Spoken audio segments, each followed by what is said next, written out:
How does a creature weighing nearly half a ton simply vanish from the landscape, letting the snow erase all trace of its existence? The forests of Alaska are dying. Not in the sudden way of a forest fire, but in the slow, suffocating grip of winter.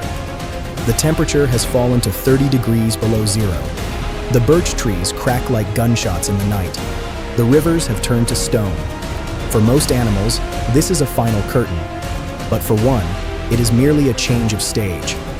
To survive here, you cannot fight the cold. You must join it. You must find a way to press pause on life itself.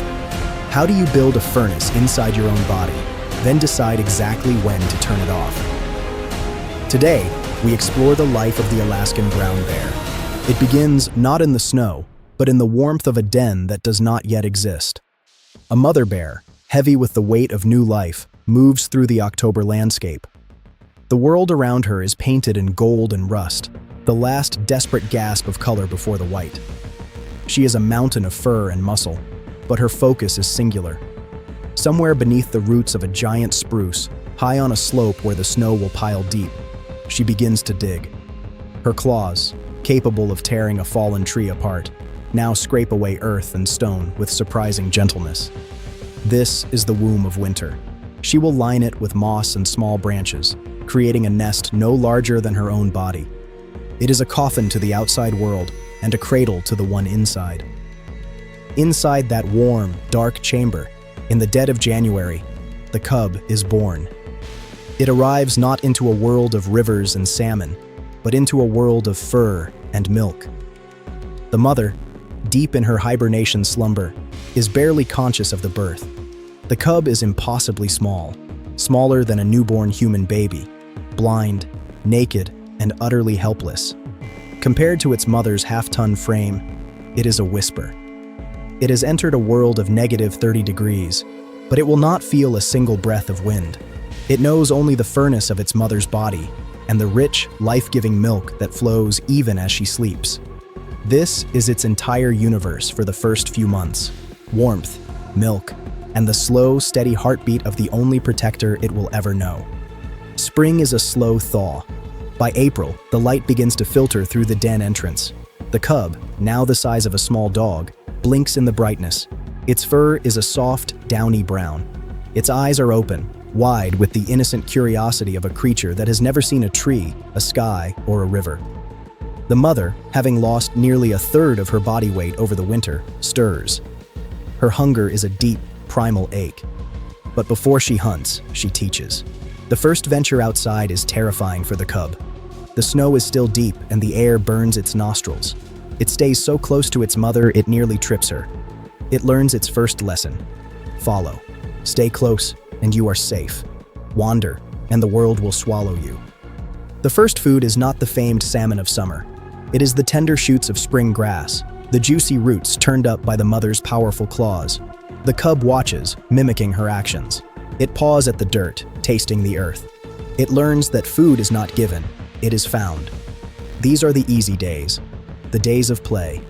The cub tumbles down small hills of snow, pounces on its siblings, and wrestles in the mud. But this play is not frivolous. It is practice. Every swat of the paw, every bite on a sibling's neck, is a lesson in the combat it may one day need. As the snow melts and the rivers swell with the first glacial melt, the family moves down from the high slopes. They enter the green cathedral of the spruce forest. Here, the cub's education intensifies. The mother stops at a rotting log. She sniffs. Then, with a single, precise swipe, she tears it open. A frenzy of grubs and ants is revealed. The cubs rush in, learning that food hides in the most unlikely places. They learn the smell of a vole hidden beneath the moss. They learn that the buzzing of bees means honey, but also means pain. The mother takes a sting on her nose without flinching, a lesson that some rewards are worth a little suffering. Summer arrives in a burst of heat and mosquitoes. The salmon have not yet come. This is the time of berries. The cubs learn to distinguish the sweet from the sour, the ripe from the poisonous. Their days are a cycle of following, watching, and imitating.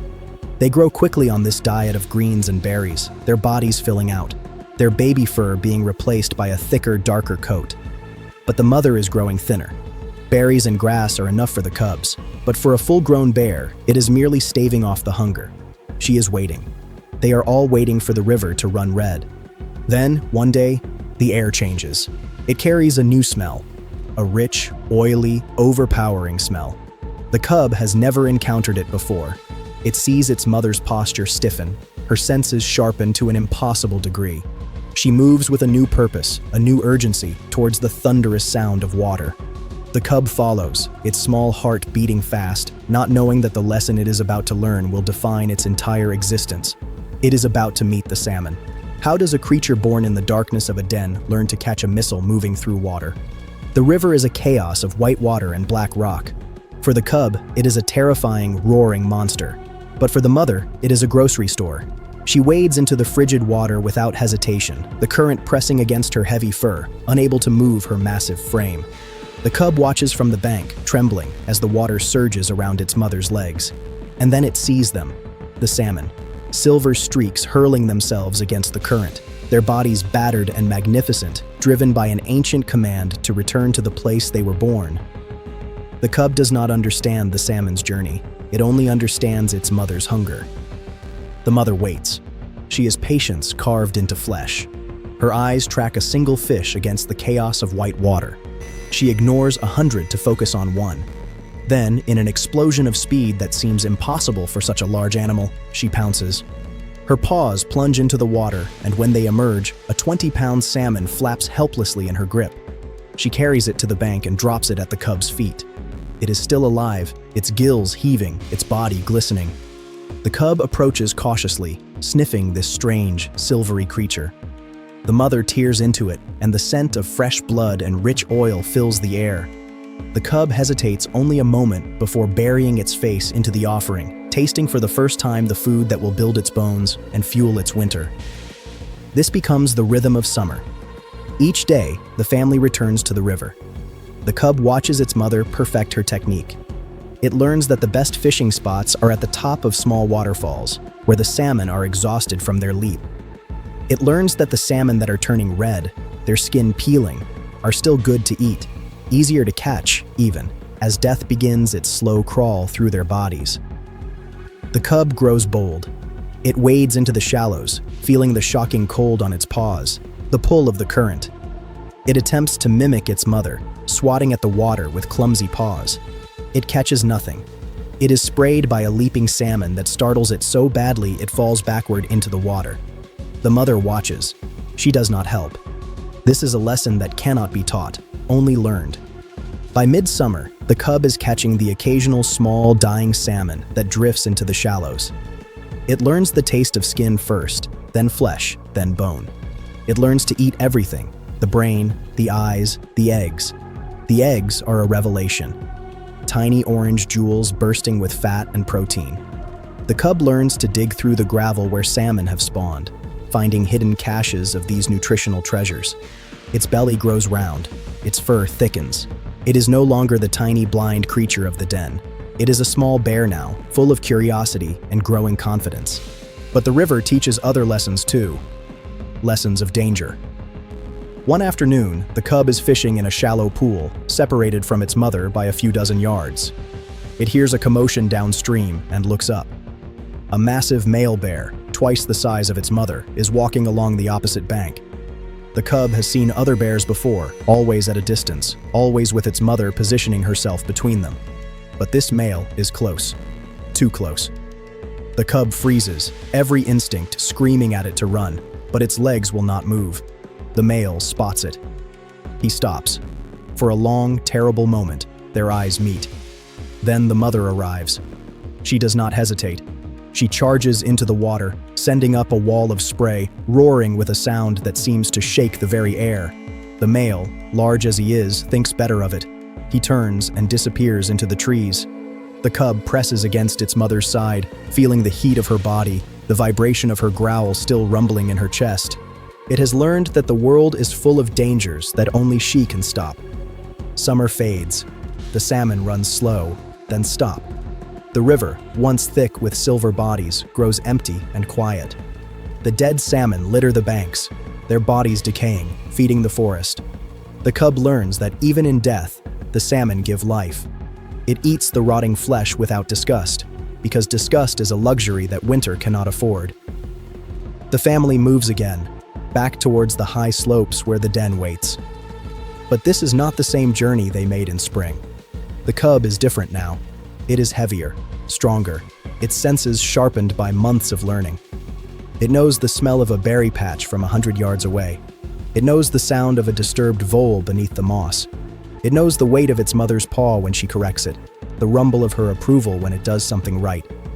The autumn air turns cold. The leaves, once gold, now fall in blankets that crunch beneath their feet. The cub feels something new stirring inside it, a deep, inexplicable tiredness. Not the tiredness of play, but something heavier, something ancient. It watches its mother dig. Not a new den, but the old one, clearing the entrance of debris, deepening the chamber. The cub helps, its own claws, now sharp and strong, scraping at the frozen earth. It does not understand why they are digging. It only knows that this is what they must do. The first snow falls, lightly at first, then harder. The cub watches the white flakes land on its fur, melt, then land again and stay. The world softens. The sounds of the forest muffle.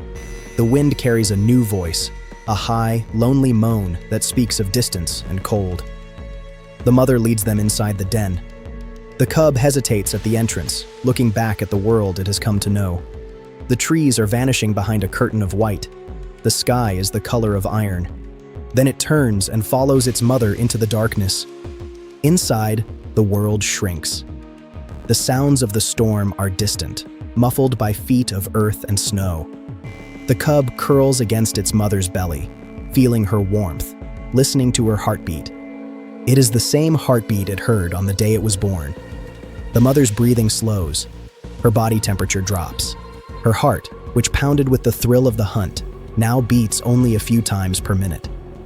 She is entering the deep sleep, the long dream.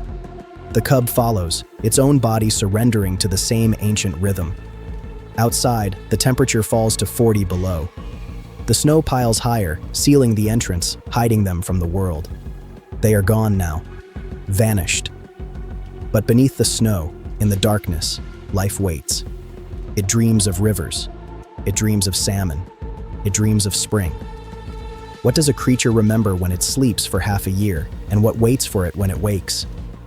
The den is a place beyond time. No sun rises, no sun sets. The cub sleeps, but it is not the sleep of night.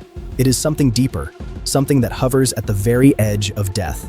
Its body lives on the fat it built during the summer. The salmon, the berries, the grubs, all converted into a slow-burning fuel that keeps its heart beating and its blood warm. The mother's body, even deeper in slumber, performs a miracle. She does not eat, she does not drink, she does not urinate or defecate. Her body recycles its own waste, turning poison into protein. Her muscles do not atrophy, her bones do not weaken. She hangs in suspension, a living creature pressed pause, waiting for the sun to call her back. In the 5th month, something changes. A vibration, a shift in the weight of snow above them. The cub stirs, buried deep in the fur of its mother's belly. It does not wake fully, but some ancient part of its brain registers the change. The days are longer now. The sun, climbing higher in the sky, sends tendrils of warmth through the layers of earth and snow. Water begins to drip. A single drop lands on the cub's nose. It twitches, it opens its eyes. The world is different. The darkness is not complete anymore. A gray light filters through the entrance, where the snow has begun to melt. The cub, larger now, its body lean after months without food, pushes itself up. Its mother stirs beside it, a low rumble in her chest, but she does not wake fully. Not yet. The cub moves towards the light, its legs unsteady, its muscles weak. It reaches the entrance and pushes. Snow collapses inward, cold and wet, and then, light. Blinding, brilliant light. The cub blinks, squints, and steps out into a world transformed. The snow is deep, but the sky is blue. The air is cold, but the sun is warm on its fur. The cub stands on the slope, looking down at the forest below. The trees are still bare, but the snow is melting, revealing patches of brown earth. It hears water running, not the roar of the river, but the trickle of meltwater carving paths through the snow. It sniffs the air. The smells are faint, muted by the long winter, but they are there. Earth, water, life. Behind it, the mother emerges from the den. She is thin, her ribs visible beneath her fur, her movements slow. She blinks in the light, then looks at the cub. For a long moment, they simply stand there, mother and child, on the edge of the world, waking from the long dream. The journey down the mountain begins. The cub follows its mother through the melting snow, learning again how to walk, how to navigate a world that has changed while they slept. The streams are swollen with meltwater, dangerous and fast. The mother tests each crossing before the cub attempts it. They find the first food, the tender shoots of new grass, the leftover berries from the previous autumn, shriveled but edible. The cub's strength returns day by day. Its muscles remember how to move. Its stomach remembers how to hunger. But this spring is different. The mother is different. She does not lead them to the river. She leads them away from it, into the deep forest, away from the fishing grounds. The cub does not understand. It remembers the salmon. It remembers the taste of eggs, the thrill of the hunt. But the mother is avoiding the river, avoiding the other bears. And then, one morning, the cub wakes alone. It calls out, a high, frightened sound it has not made since its first days outside the den. No answer. It calls again, louder. Nothing. It follows the scent trail, panicked, running through the trees, calling until its throat is raw. It finds the mother at the edge of a clearing, standing still, looking at it. The cub rushes towards her, but the mother steps back. A low growl stops the cub in its tracks. Not the growl of warning against danger. A different growl. A growl that says, stay away. The cub does not understand. It tries again to approach, and the mother charges, not to harm, but to drive back. The cub retreats, confused, terrified. It watches as the mother turns and walks away, disappearing into the trees. It follows, but at a distance now, afraid to come too close. For days, this continues. The mother allows the cub to follow, but not to approach. She leads it to good feeding grounds, then moves away. She is teaching the hardest lesson of all, the lesson of separation. By summer, the cub, now a yearling, nearly grown, understands. It no longer tries to approach its mother. It follows its own path, feeds in its own places, sleeps in its own makeshift beds. Sometimes it sees her in the distance, fishing at the river, and something stirs in its chest, but it does not approach. The bond is breaking, deliberately, carefully, by the mother who knows that her cub must become a bear. The years pass. The cub becomes a subadult, wandering vast territories, learning to survive entirely alone. It makes mistakes. It goes hungry. It approaches a fishing spot occupied by a larger bear and learns, through torn flesh and a narrow escape, the harsh laws of dominance. It learns which berries are worth the thorns, which streams hold fish and which are empty. It learns to read the sky for storms, the wind for danger, the ground for the footprints of others. It learns that loneliness is not the same as being alone. Being alone is simply the condition of its existence. Loneliness is a luxury it cannot afford. It grows, its shoulders broaden, its claws lengthen, its coat thickens into the rich, dark brown of a mature bear. It claims a territory of its own, high on a slope with a view of the river below. It digs its own den, not under the roots of a spruce, but deep into the side of a hill where the snow will pile deep and the wind cannot reach. It is no longer a cub, it is a bear. One autumn, fishing at the river, it catches the scent of something familiar. It looks up and sees, on the opposite bank, an old bear, a female. Thin now, her fur patchy, her movements slow. Their eyes meet across the water. For a long moment, neither moves. Then the old bear turns and walks into the trees, disappearing as silently as she appeared. The bear watches her go. It does not follow. It returns to its fishing, catching a large salmon, eating its fill. But something lingers. A memory of warmth. A memory of a heartbeat in the darkness. That winter, the bear enters its den alone. It curls into the familiar position, nose to tail, and lets the cold take it. It dreams. It dreams of a small, blind creature pressing against its mother's belly. It dreams of silver fish hurling themselves against the current. It dreams of a growl that said, "Stay away," and the lesson hidden in that sound. Outside, the wind screams across the slope, and the temperature falls to 40 below. The snow piles high, sealing the entrance, erasing all trace. The bear sleeps. It waits. It trusts that spring will come, as it always has, as it always will. This is the life of the Alaskan brown bear, not a story of triumph over the cold, but of partnership with it. The cold is not an enemy to be defeated. It is a fact to be accepted, a rhythm to be joined. The bear does not fight the winter. It becomes the winter. It sleeps through the storm and wakes to the sun, carrying within its body the memory of every spring that came before. The knowledge passed from mother to cub, from generation to generation, written not in books, but in blood and bone, and the slow, steady beating of a heart that knows exactly when to slow and exactly when to race again.